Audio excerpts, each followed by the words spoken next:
Muy buenas tardes con todas y todas, colegas, estudiantes de Derecho de esta hermosa profesión de la jurisprudencia y el derecho, así como quienes de otra profesión nos están visualizando en este momento a través de la plataforma de Facebook Live en el grupo de cursos jurídicos de la Alianza Equipo Jurídico Humanístico, Sociedad Peruana de Derecho y Organización Internacional ENGIE.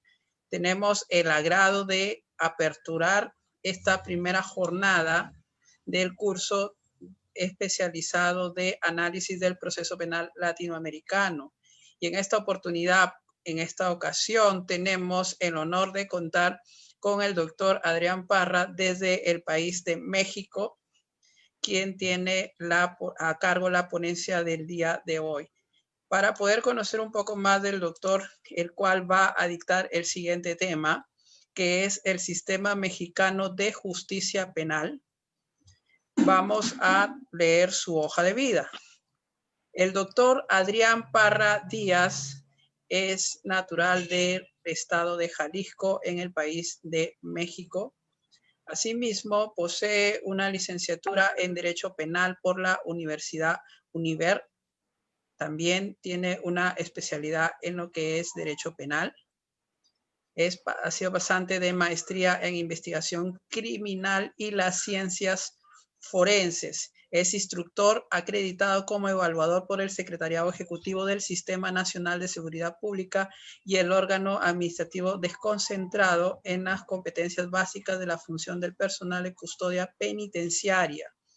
También es docente certificado por la Secretaría Técnica del Consejo de Coordinación para la implementación del sistema de justicia penal. También posee cursos y especializaciones en lo que es análisis y procesamiento de la escena de crimen, nuevo sistema penal acusatorio, también implementación del sistema de justicia penal. Es egresado del curso de formación de instructores para impartir programas de capacitación en el nuevo sistema penal acusatorio, tanto para instituciones policiales como para la Procuraduría General de la República de México. También tiene estudios y especializaciones y diplomas en lo que es programa de formación de instructores para instituciones de procuración de justicia y seguridad pública en materia de coordinación operativa en el sistema penal acusatorio en el estado de Querétaro. También ha estado en el Programa Nacional de la Función Policial dentro del nuevo sistema de justicia penal. Entonces, tenemos un ponente con bastante experiencia, conocimiento respecto a la temática que va a dictar el día de hoy. También tiene cursos de actualización de especialización en inteligencia y contrainteligencia penitenciaria y formación básica en el tema de la función policial. Asimismo, tenemos que el doctor Adrián Parra tiene experiencia laboral en la Unidad Especializada de Inteligencia Penitenciaria de la DICPRES en México, y asimismo ha estado adscrito en el comisionado a la Dirección General de Prevención y Readaptación Social del secretario particular del director general. En ese sentido, también debo decir que el doctor Adrián Parra nos acompañó también en el curso internacional de derecho, de actualización en derecho del sistema latinoamericano que se realizó en el mes de julio. Fue realizado por Equipo Jurídico Humanístico y fue parte de la plana de docentes. Y en ese sentido, teniendo en cuenta el excelente y óptimo desenvolvimiento, es que tenemos el honor de poder contar nuevamente con él. Doctor Adrián Parra Díaz, muchas gracias por la disposición. Dios le bendiga en su exposición del día de hoy. Y adelante. El público le escucha, doctor. Los colegas le escuchan.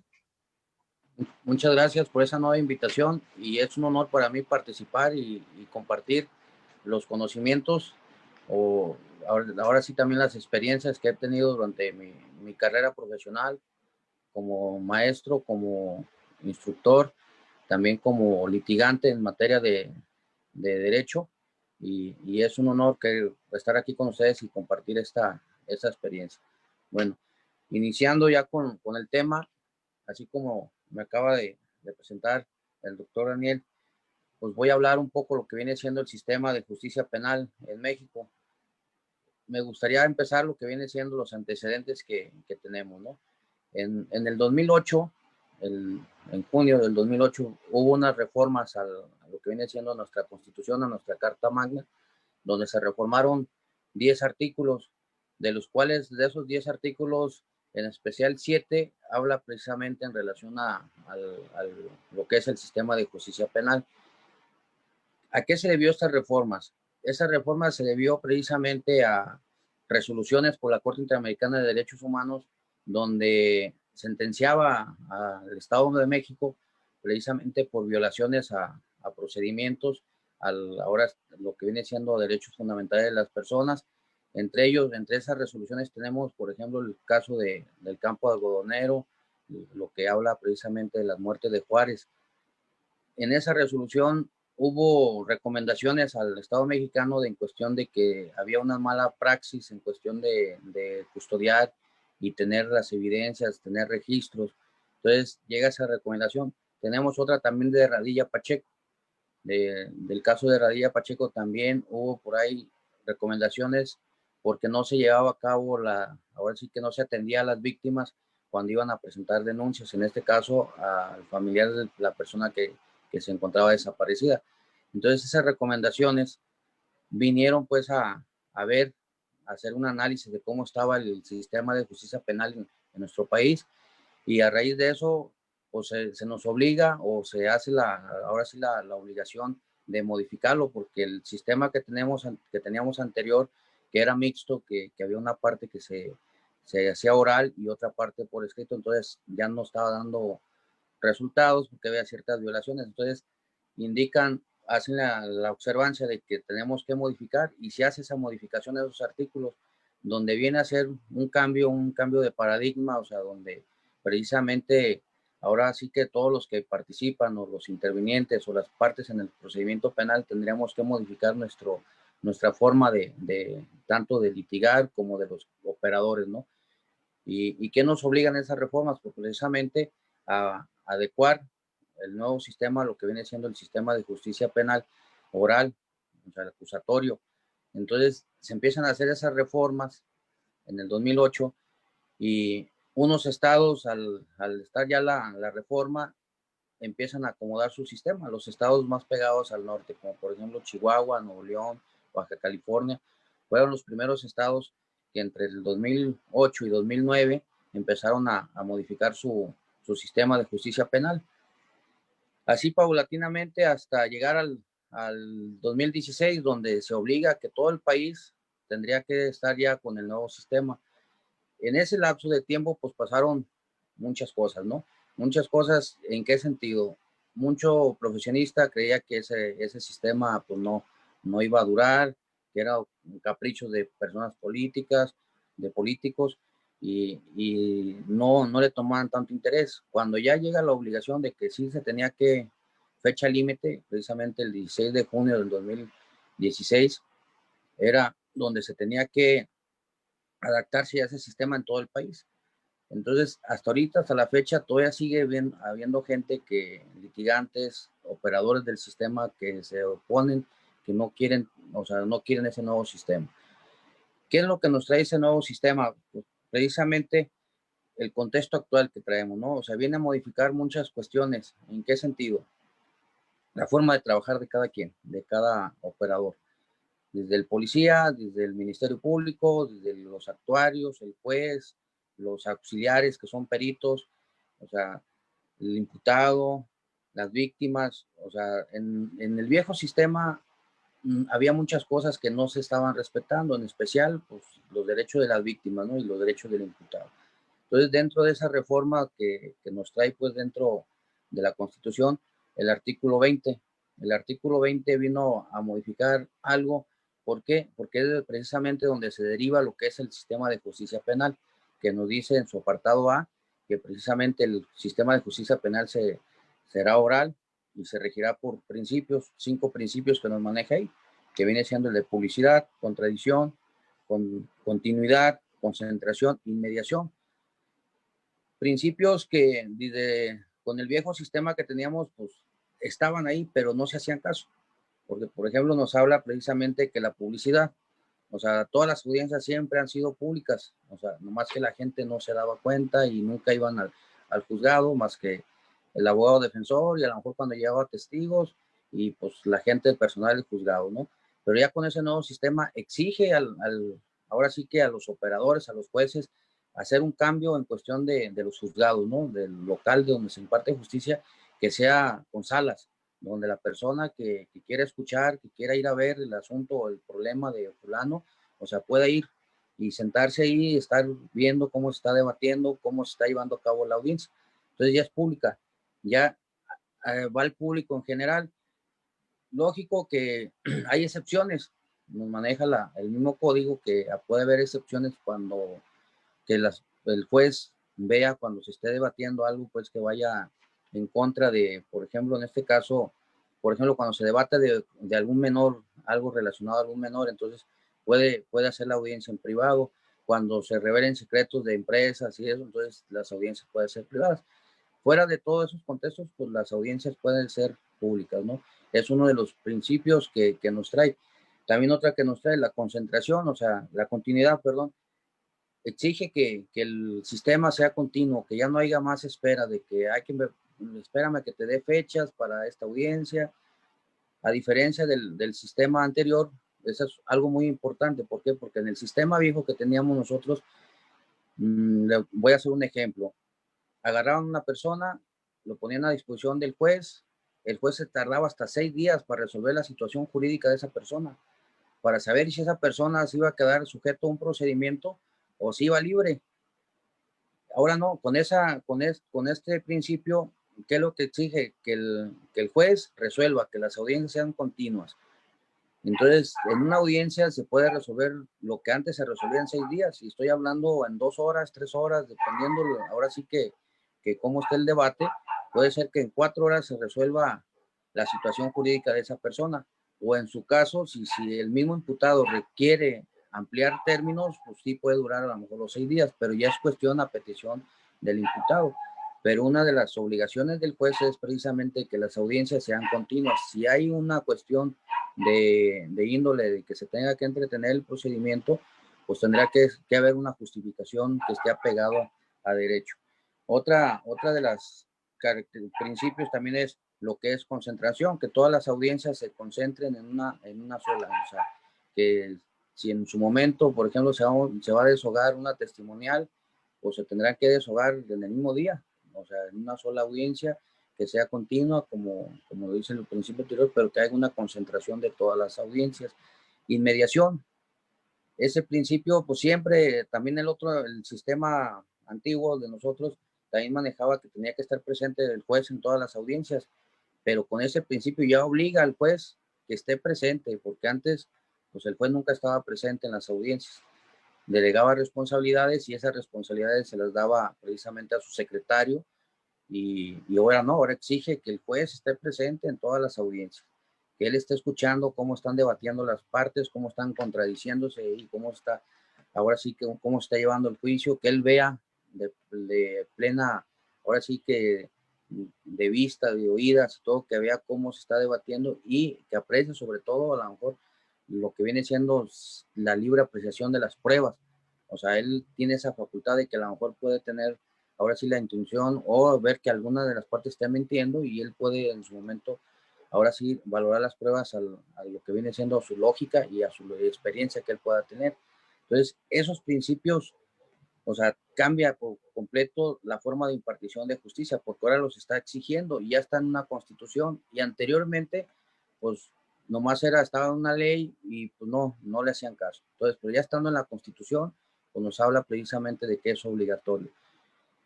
Dentro de estos cambios que hemos tenido dentro del sistema de justicia penal, pues también tenemos modificaciones que ha habido pues en la Constitución.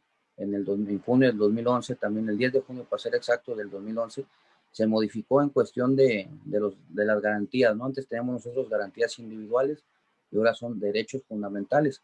¿Qué quiere decir esto? En su artículo primero, pues nos dice la Constitución que todos los servidores públicos en nuestro ámbito de competencia tenemos la obligación de respetar, proteger, promover y garantizar los derechos ahora sí, de las personas, ¿no? Entonces, este cambio también nos obliga a todo el servidor público a respetar los derechos, tanto de la víctima, tanto del imputado y de todo el mundo, ¿no? Entonces, esa parte también es parte de la impartición de justicia. Entonces, aquí es donde pues, muchos de los operadores, o sea, no acatan o no quieren ahora sí adherirse al nuevo sistema. ¿Y qué es lo que pasa? Hay violaciones a derechos, o sea, ¿por qué? Porque no se están respetando o están acostumbrados a trabajar con el viejo sistema. Es ahora sí que esto es uno de los problemas que nos estamos enfrentando, que la gente sí ha estado cambiando, pero muy poco, y vamos sobre un cambio que va lento, pero a futuro que va a ir bien, ¿no? O sea, se va a ir modificando muchas cosas. ¿Qué es lo que, cómo se desarrolla el procedimiento dentro del Estado mexicano? Bueno, dentro de este nuevo proceso, ¿qué es lo que tenemos? O sea, cuando una persona es detenida, o sea, ya sea por el policía o que tenga ahora sí una orden de aprehensión o que el Ministerio Público solicite la orden de aprehensión, en cuanto la persona es detenida, pues se lleva inmediatamente ante el juez para que se califique la legal de detención, lo que es la primera parte del procedimiento, ¿no? El procedimiento se nos divide en tres fases, en tres partes. La investigación inicial, que es cuando la persona es detenida, el Ministerio Público hace un análisis de la detención, si se hizo conforme a derecho, se lo lleva con el juez de juicio oral para que le califique precisamente de legal la detención, que es donde entraría la primera fase ahora sí que de la impartición de justicia, ¿no? La investigación que está haciendo el Ministerio Público. En su momento el Ministerio Público, una vez que le califiquen de legal la detención, pues tiene que deshogar, tiene que ver, o sea, lo que sigue. Ya no puede decir, pues luego vengo y le sigo con los demás, no, o sea, el mismo juez le dice, ¿qué más, qué es lo que quieres, no? ¿Qué más sigue después? Si ya te lo califiqué de legal la detención, entonces el Ministerio Público tiene que hacer la imputación. ¿Qué quiere decir esto? Pues hacerle ver al imputado, a la persona detenida, que está haciendo una investigación en su contra, a raíz de los hechos que en su momento fue reportado, ya sea por el elemento ofensor o la víctima o el testigo que está denunciando, le hace la imputación, se le da el uso de la voz al imputado, el imputado pues sí, o sea, ya una vez que le leen ahora sí los cargos que tiene, el imputado pues a lo mejor puede expresar algo, ¿no? Que se está conforme, no está conforme, o quiera alegar algo en contra de esas imputaciones. Después de eso, pues el juez le dice al Ministerio Público, ¿no? Que ya hiciste la imputación, qué es lo que quieres, ¿no? Entonces, el Ministerio Público solicita precisamente ya lo que viene siendo la vinculación al proceso. Y pues ya sobre eso, el mismo juez le menciona, le hace ver al imputado que el Ministerio Público está solicitando que se vincule al proceso y que si quiere que en esa audiencia se resuelva su situación jurídica o que se amplíe el derecho, ¿no? Ahora sí que lo que viene siendo la ampliación del término constitucional. Es donde ya el imputado lo quiere ampliar o en su momento, si quiere que se resuelva, pues se tiene que resolver en esa audiencia. Si el imputado lo llegara a ampliar, pues ya estamos hablando que serían 3 días o 72 horas. En términos de 72 horas, el juez tendría que resolver precisamente sobre la vinculación o no la vinculación del proceso. En ese lapso, pues el Ministerio Público, si le resuelve, pues ahora sí que el Ministerio Público podrá solicitar una medida cautelar. ¿Qué son las medidas cautelares? O sea, si el delito es grave, pues a lo mejor puede solicitar la reclusión preventiva, que esa persona esté detenida en lo que se resuelva su situación jurídica. En caso contrario, pues podrá solicitar alguna medida cautelar de que se esté presentando o que presente una fianza, que se esté presentando a firmar periódicamente, dependiendo ahora sí que el tipo de delito, ¿no? Si el tipo de delito es de los graves, ahí va de oficio la reclusión preventiva. Sin que el Ministerio Público lo pida, se tendrá que ir de reclusión preventiva. ¿Qué delitos pueden ser ilícitos de oficio? Pues, por ejemplo, homicidio, violación, lo que viene siendo delincuencia organizada, lo que viene siendo delitos contra la salud, o sea, delitos graves de gran impacto, vamos.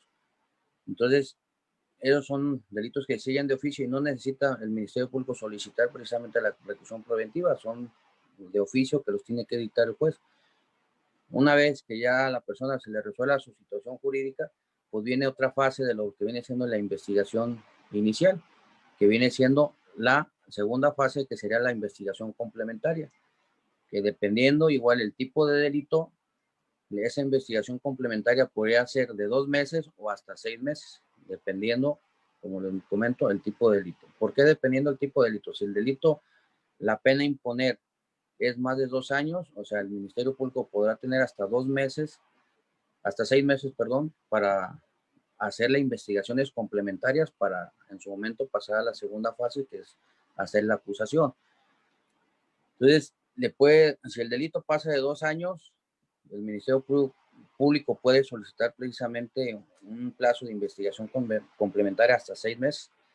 Al solicitar ese plazo, tendrá que justificarlo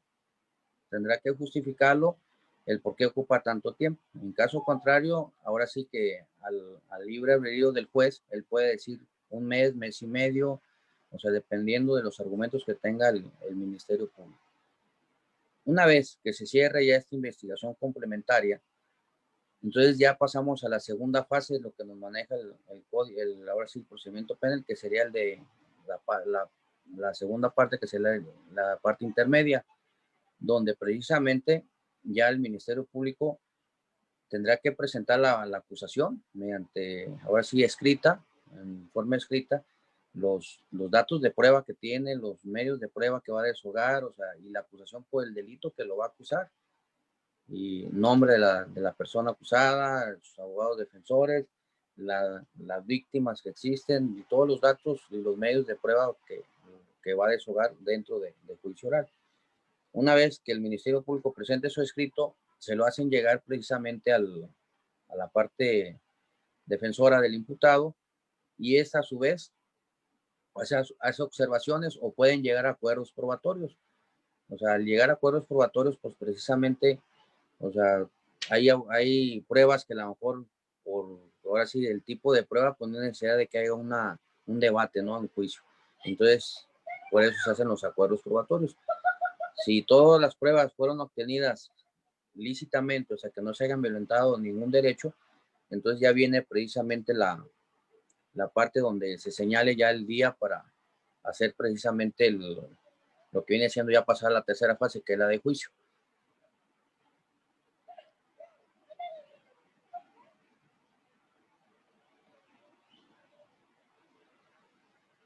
Bueno, hice pausa porque vi por ahí que querían hacer alguna pregunta. Bueno, continuando con esa parte, pues ya pasamos a la parte de juicio, donde se van a deshogar precisamente todos los medios de prueba y las pruebas que tenga el Ministerio Público para comprobar pues la responsabilidad del imputado, o en este caso ya sería la persona acusada, porque ya igual dentro del procedimiento nos maneja la denominación de la persona, cómo va a ir pasando de nombre en cada etapa. Y ya estaríamos hablando de una persona acusada en juicio, que ya está siendo acusada por el delito que se le está acusando, ¿no? Ya sea de homicidio, de violación, de robo. Una vez que se resuelven las pruebas, pues ya viene la etapa de, ahora sí que lo que viene siendo la sentencia y la ejecución. Eso a grandes rasgos es lo que nos maneja el sistema de justicia penal. ¿Qué es lo que tenemos dentro de esto, del contexto actual, ¿no? ¿Qué problemas hemos tenido? ¿Qué problemas se han estado viendo? La preparación de cada uno de los operadores. Hablando desde la figura del primer respondiente, que es lo que trae, se le nombra así a la primera autoridad que llega al lugar de los hechos, o la primera autoridad que tiene conocimiento de un hecho delictivo, que viene siendo en este caso el policía, ¿no? Nos habla precisamente, hay protocolos, por ejemplo, el protocolo del primer respondiente, que precisamente es cómo debe de trabajar el policía en cuanto tenga la noticia de un hecho criminal, o cuando encuentre indicios en el lugar, en cualquier lugar, en la vía pública, o le sea informado de hechos, ¿no? y igual cuando hay detenciones en flagrancia. Entonces, desde ahí hemos tenido la tarea de preparar al policía. ¿Por qué? Porque es el primer contacto que tiene con, ahora sí que es el que puede iniciar o que inicia la investigación, porque cuando él tenga la noticia, pues tiene que hacer una serie de actos precisamente que son ya de investigación.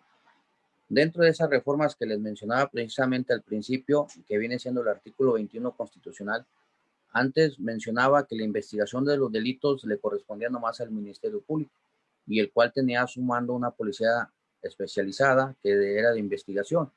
Con esta reforma habla de que todas las policías tenemos la obligación de investigar, o sea, de recibir denuncias, de actuar bajo el mando y conducción del Ministerio Público. Entonces, al hablar de todas las policías, estamos hablando de policía federal, estatal, municipal, o sea, todas las policías. Y lo que en el sistema anterior, pues el Ministerio Público tenía su policía especializada, que era una policía de investigación, y nomás le ordenaba a él. Entonces, con ese nuevo sistema, a raíz de lo que les comentaba desde el principio de las recomendaciones de la Corte Interamericana de Derechos Humanos, o sea, por eso se modifica todo. ¿Por qué? Porque todo servidor público tenemos la obligación de recibir denuncias. Y si un hecho que se nos está haciendo saber es delictivo, pues tenemos que avisarles a las autoridades y respetar el derecho de la víctima, el derecho del imputado, la persona, la presunta persona que haya participado en ese hecho.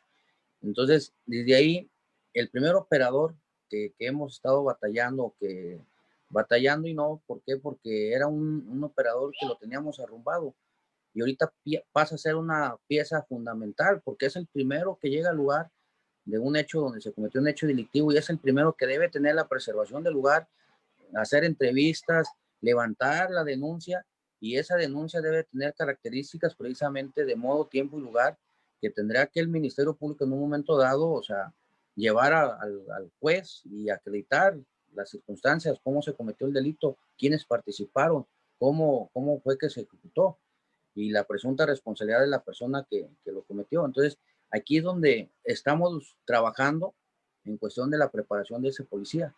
Y no nomás del policía, también tenemos gente, pues, que en casos del Ministerio Público que aún todavía tienen la cuestión de que no quieren cambiar su forma de trabajar.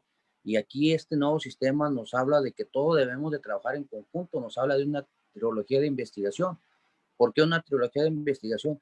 Porque el Ministerio Público debe estar ahora sí que en el campo, tiene que ir al lugar de los hechos, ver cómo se cometió el delito, estar ahí observando, estar ahí dirigiendo y coordinando precisamente la investigación. Hay unas jurisprudencias que ha metido la Corte Interamericana de Derechos Humanos precisamente donde se violenta el derecho de las víctimas cuando el Ministerio Público no se hace presente en el lugar de los hechos. Y aquí tenemos ese paradigma de que el Ministerio Público no puede ir al lugar que porque se convierte en testigo y que esto y que aquello, pero se violenta ese derecho de la víctima porque la víctima tiene el derecho de saber de la verdad lo que pasó ahí. Entonces, ¿cómo un Ministerio Público va a defender algo que no fue a ver y a verificar a ver si se cometió en ese lugar o no? Entonces, esos son los problemas que hemos tenido y en su momento ha afectado, ¿no? ¿Por qué? Porque se han caído asuntos donde se hacen detenciones ilegales, donde no se preservan las pruebas. ¿Por qué? Porque el policía, no por la falta de su preparación, más que nada porque como él sigue las indicaciones del Ministerio Público, pues hace lo que le indican.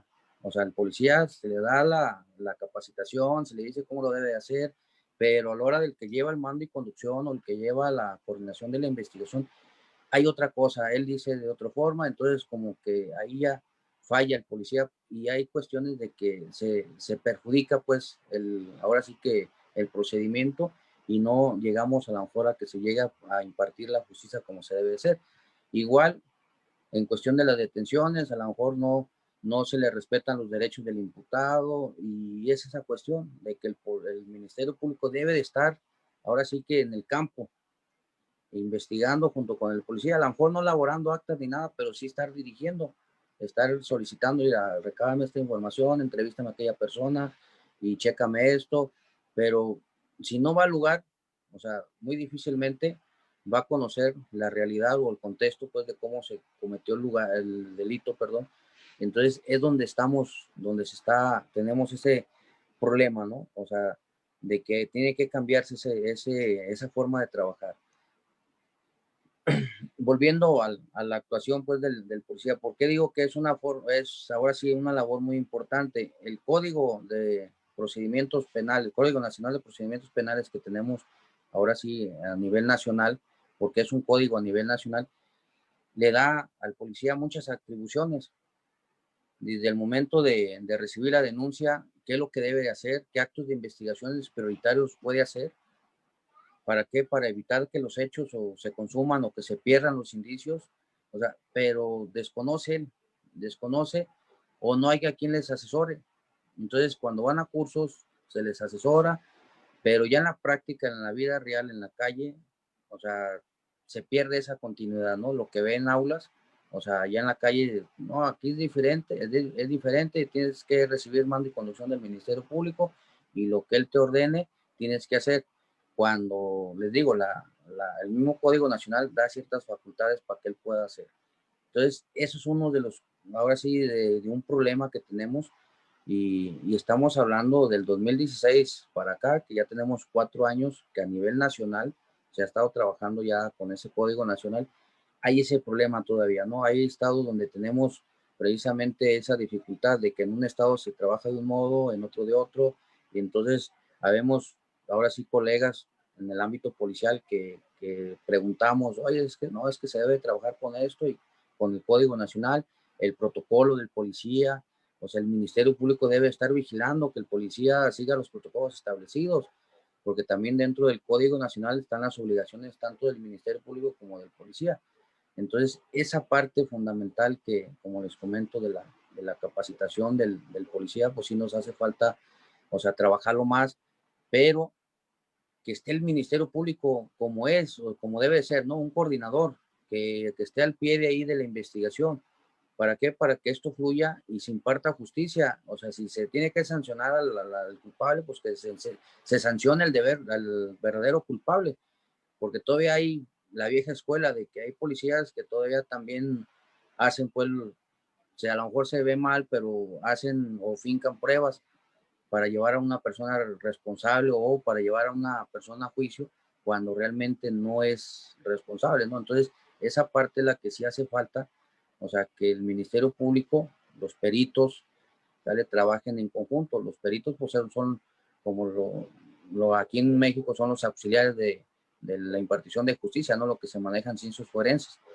O sea, entonces, esa parte de los peritos sí necesitarían de trabajar los tres.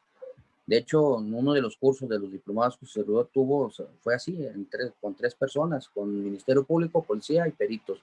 Entonces, es la tríada de investigación que se debe de llevar a cabo para investigar algún delito. Entonces, desde ahí, ese problema es lo que nos ha estado, ahora sí que atorando un poquito para que esto fluya. ¿Por qué? Porque no quiere salir el Ministerio Público de su lugar. No digo que todos, en algunos estados sí se hace así, en otros no. Entonces, todo ese criterio, ¿no? ¿Qué retos es lo que nos enfrenta o qué retos es lo que tenemos nosotros a nivel nacional? Pues precisamente, o sea, profesionalizar a todos los policías. O sea, que todo el policía sea profesional, que todo el policía sepa lo que debe de hacer, qué es lo que le dice qué es lo que le autoriza la Constitución, qué es lo que le autoriza el Código Nacional, que sepa sus obligaciones, los protocolos, que sepa trabajar bajo los protocolos, trabaje bien, o sea, que el Ministerio Público también asuma sus responsabilidades, que el Ministerio Público ahora sí haga labor de coordinación, que haga labor de investigación, que ayude, colabore ahora sí que con la impartición de justicia como debe ser, que en su momento se investigue bien, o sea, y que se llegue pues a la verdad de los hechos. Igual, el mismo sistema nos maneja precisamente lo que viene siendo la igualdad ante la ley, ¿no? O sea, que toda persona detenida, que toda persona que esté dentro de un procedimiento, o sea, que se le respeten sus derechos y que tenga la igualdad. ¿En qué sentido la igualdad ante la ley? Que en su momento, si el imputado tiene la necesidad de ofrecer alguna prueba y no está a su alcance los medios para conseguir o que se arriben esas pruebas, o sea, tendrá que haber, o sea, una igualdad entre las partes. O sea, que si el Ministerio Público solicita una audiencia en privado con el juez, tendrá que estar su defensor del abogado ahí con el juez, ¿no? Igual debe de haber, ya no debe de haber tantos secretos en las audiencias, deben de ser todas, como les comentaba al principio, o sea, públicas, y si en algún momento se tengan que hacer en privado, pues tiene que estar ahora sí que el abogado defensor, ¿no? Otra de las figuras también muy importante y relevante que le da el nuevo sistema es la participación precisamente de la víctima en los juicios. Antes la víctima, pues, había una víctima y para exigir la reparación del daño, pues, si la persona iba y contrataba un abogado y el abogado estaba al pie de la letra ahí en el juzgado viendo que se le reparara el daño, pues se le lograba reparar el daño. Y si no, pues ni cuenta se daba que había sido sentenciada una persona, o sea, por el delito que le habían cometido. Este nuevo sistema precisamente trae esa parte de que la víctima tiene el derecho de que se le repare el daño y tiene el derecho de presentar un asesor jurídico. Ese asesor jurídico puede en su momento, si el Ministerio Público no está haciendo bien su trabajo, él puede intervenir directamente con un juez, con el juez, y precisamente informarle al juez o hacer peticiones directamente al juez. ¿Por qué? Porque el Ministerio Público no está trabajando apegado a lo que viene siendo a sus derechos, ¿no? Al procedimiento.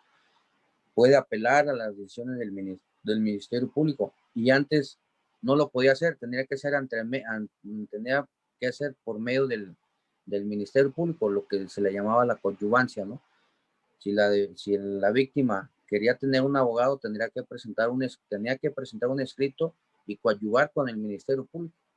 Y el que llevaba el uso de la voz, pues era el Ministerio Público. El Ministerio Público tendría que recibir el escrito que presentaba el abogado y el Ministerio Público lo hacía de él y ya el Ministerio Público lo presentaba ante el juez. Ahora con este nuevo sistema, precisamente lo que puede hacer la víctima, si está inconforme de cómo el Ministerio Público está pidiendo lo que es la reparación del daño, o sea, lo puede hacer directamente ante el juez, ¿no? Igual, otra de las figuras o de las cosas importantes que tenemos aquí en este nuevo sistema nos maneja precisamente la acción penal por particulares y eso opera en delitos que son de bajo impacto, o sea, cuando los delitos, la pena a imponer sean menos de 4 años, la persona, la víctima o el ofendido puede contratar un abogado particular y puede ejercitar la acción penal directamente con un juez y tendrá que ver, a lo mejor sí, bueno, el mismo procedimiento, perdón, nos dice de que va a haber pruebas o audiencias que se tengan que resolver, o sea, por medio también del Ministerio Público, pero él puede ir a ejercitar la acción penal directamente con el juez de control. De las bondades que también trae ese sistema, precisamente nos habla de procedimientos abreviados, de lo que viene siendo criterios de oportunidad, ¿vale? Cuando el procedimiento, inicia el procedimiento y el imputado pues acepta que sí participó en ese hecho delictivo y pues es la primera vez y hay ciertas circunstancias, entonces se puede acoger el Ministerio Público, perdón, le puede dar un criterio de oportunidad, ¿vale? O viceversa, si en su momento él acepta pues los hechos, o sea, poder irse a lo que viene siendo un procedimiento abreviado. Eso quiere decir que con base a los datos de prueba que tenga el Ministerio Público, el juez le puede dictar una sentencia. Y esto pues agiliza pues más un procedimiento, ¿no? En cuestión también en acuerdos reparatorios, o sea, de que a lo mejor la cuestión de que el procedimiento pues no es un delito muy grave, hace un acuerdo con la víctima, le repara el daño y se hace lo que viene siendo se hace la suspensión del procedimiento, ¿no? De que igual hasta que no le repare el daño y si este cumple, pues se suspende el procedimiento y en su momento se termina, ¿no? Entonces es una de las bondades que tiene. Otra de las cosas muy importantes es de que precisamente el imputado es inocente hasta que no se demuestre su culpabilidad. A diferencia del sistema anterior, nos manejaba precisamente de que el imputado era culpable hasta que no se demostrara lo contrario. Entonces, con ese sistema es al revés, o sea, es inocente hasta que no se demuestre la culpabilidad. ¿Qué quiere decir esto? Que el Ministerio Público le recae la carga de la prueba para probar la culpabilidad del imputado, ¿no? Entonces, el Ministerio Público tiene que hacer labores de investigación, tiene que estar investigando y ahora sí que investigar y sacar más pruebas dignas para que en su momento se acredite la responsabilidad del imputado o de la persona que se vaya a acusar. Pues así a grandes rasgos es lo que tenemos, ¿no? El sistema de justicia penal en México, o sea, es la forma de cómo se está impartiendo justicia y como justicia aquí en el estado de, pues en el estado de México, ¿no? O sea, México.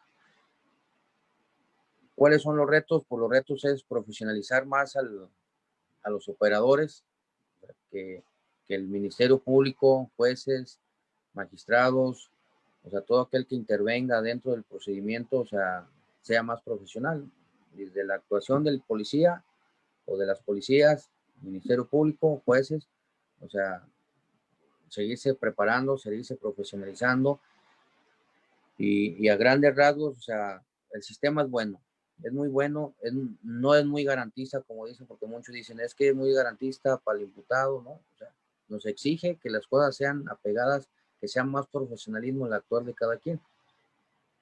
Así como el policía tiene sus obligaciones, tiene ahora sí que sus atribuciones, que sea todo apegado a la normatividad, al principio de legalidad, o sea, que esté pegado a la ley. Igual que el Ministerio Público haga las cosas apegadas a lo que la ley le faculta y pues sobre todo, lo principal de todo, ¿no? Que haga labor de investigación, una labor de investigación y que coordine bien pues, a las policías, que sepa cómo trabaja el policía operativamente, que sepa cómo el policía atiende un hecho delictivo, cuáles son sus atribuciones, cómo debe de actuar el policía. O sea, son hechos, ahora sí que son retos que debe de cumplir el Ministerio Público, ¿no? El juez también igual debe de prepararse porque si va a dictar alguna resolución, algo debe estar apegado a las normas nacionales y también a las internacionales para no violentar derechos fundamentales o tratados, ¿no? Tratados internacionales. Uno de los operadores que ha quedado también en el olvido, pues es el sistema penitenciario, que es parte de ese sistema de justicia penal y muy poco se ha estado visualizando esa parte, ¿no? Pero ya tenemos también una ley nacional de ejecución penal, donde ya hay un juez de ejecución, que precisamente ese juez de ejecución observa que se cumplan los derechos de la persona ya sentenciada. O sea, que esa persona ya una vez que sea sentenciada, pues que no pierda el derecho, pues que los derechos fundamentales, ¿no? Igual que si en un momento dado pueda tener algún beneficio, pues lo pueda tramitar y que no se le violenten sus derechos estando en reclusión. Esa también es otra de las figuras muy importantes que no se ha visto muy bien, o sea, ¿en qué sentido no se ha visto muy bien? O sea, es la parte olvidada del sistema, ¿no? Pero es una pieza fundamental porque una persona que ya cometió un delito, pues ahora sí existe la obligación del Estado de, ahora sí, de integrarlo a la sociedad, o sea, como una persona que sí es apta, pues, para vivir en la sociedad. Entonces, hay esa figura del juez de ejecución, que es el que debe de velar precisamente por los derechos de la persona ya sentenciada y que las autoridades penitenciarias cumplan con, ahora sí, con los ejes rectores precisamente de la reinserción social, ¿no? Cómo reintegrar a esa persona a la sociedad y que no se le vulneren sus derechos para que en su momento esa persona que fue sentenciada por X delito vuelva a la sociedad y sea una persona productiva, una persona que no dañe pues más a la sociedad. Y esa figura es uno de los retos que apenas está empezando a ver, apenas está preparando el personal, y son las cosas pues de que tenemos que prepararnos y mejorar más, ¿no? Lo que viene siendo en el sistema de justicia penal. A grandes rasgos, pues fue lo que es el sistema penal, ¿no? En México.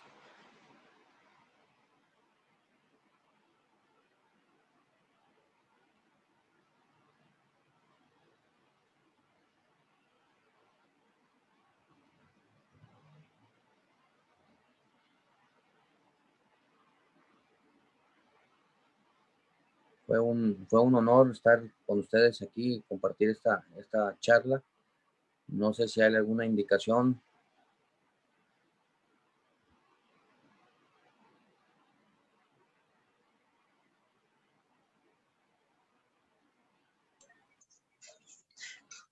Doctor, buenas. Sí, dígame, doctor. Sí, disculpe un momento, sino que tengo que tener una llamada urgente. No, está bien. No hay... Estuvimos escuchando atentamente respecto a cómo se está desarrollando el proceso penal en México, al sistema de justicia penal. Y es bastante interesante el modelo que toma en cuenta o que desarrolla México porque, estimados, bueno, quienes nos están visualizando en las plataformas de internet, es bastante interesante dar una mirada al sistema mexicano por un tema de que ustedes tienen un sistema federal y un sistema estatal, que de repente la mayoría de países latinos no lo tenemos, a excepción de Argentina y de Brasil. En cambio, por ejemplo, Perú no tenemos un sistema de justicia federal, no tenemos un sistema de justicia estatal. Entonces es bastante interesante mirar a este tipo de sistema como lo es México, ¿no? Pero, licenciado, no sé, tenemos una pequeña pregunta que nos han hecho acá por el inbox, no sé si se la puedo trasladar. Sí, sí. Listo. La pregunta es la siguiente, y creo, ya me imaginaba que venía esta pregunta, doctor. Dice lo siguiente. ¿Cuáles son los retos, o perdón, qué opina usted de cuáles serían los retos que afronta el proceso penal en México en cuanto al post-COVID-19? Me imagino que usted también ya se imaginaba que venía ese tipo de preguntas. Sí, o sea, aquí hay muchos retos. ¿Por qué? Porque al ser ahora sí que una pandemia a nivel internacional, o sea, a nivel mundial, la preparación, ¿no? La preparación de cada uno de los operadores, porque, por ejemplo, estamos hablando que pues se cerró el sistema de justicia penal, o sea, se cerraron los juzgados, se estuvo trabajando, ahora sí que lo que viene siendo en materia penal, pero se hacían guardias. Entonces la preparación precisamente para enfrentar esos tipos de problemas, ¿cuáles serían de los retos? O sea, el saber cuáles son los derechos fundamentales de cada una de las personas detenidas, la preparación a nivel, ahora sí que tratados internacionales, ¿no? Lo que viene siendo precisamente el derecho humanitario, porque hay cuestiones de que el impartidor de justicia, el juez, o en su momento los jueces de juicio oral, o el juez de ejecución, cuando ya está una persona en reclusión, o sea, por esa falta de preparación o por esa falta del conocimiento de los tratados internacionales o de las recomendaciones que se han resuelto ante la Corte Interamericana de Derechos Humanos, o sea, no lo aplican dentro del sistema. Entonces, sería aquí lo que viene siendo el reto es, o sea, la preparación, ¿no? Es estar preparados, el seguirse actualizando. Entonces, eso es una parte que debe de estar, o sea, ahora sí que el impartidor de justicia, pues debe de estar siempre un paso más allá, y esa parte es la que nos falta, o sea, que nos quedamos a medias, ¿no? Nos quedamos nomás con lo que sabemos dentro del territorio y no lo vemos en cuestión más allá, ¿no? Lo que pueda pasar. Entonces, la preparación de cada uno de los operadores, o sea, es un gran reto, o sea, porque si no es así, estamos hablando de que pues no hay impartición de justicia, ¿no? O sea, tenemos que actualizarnos.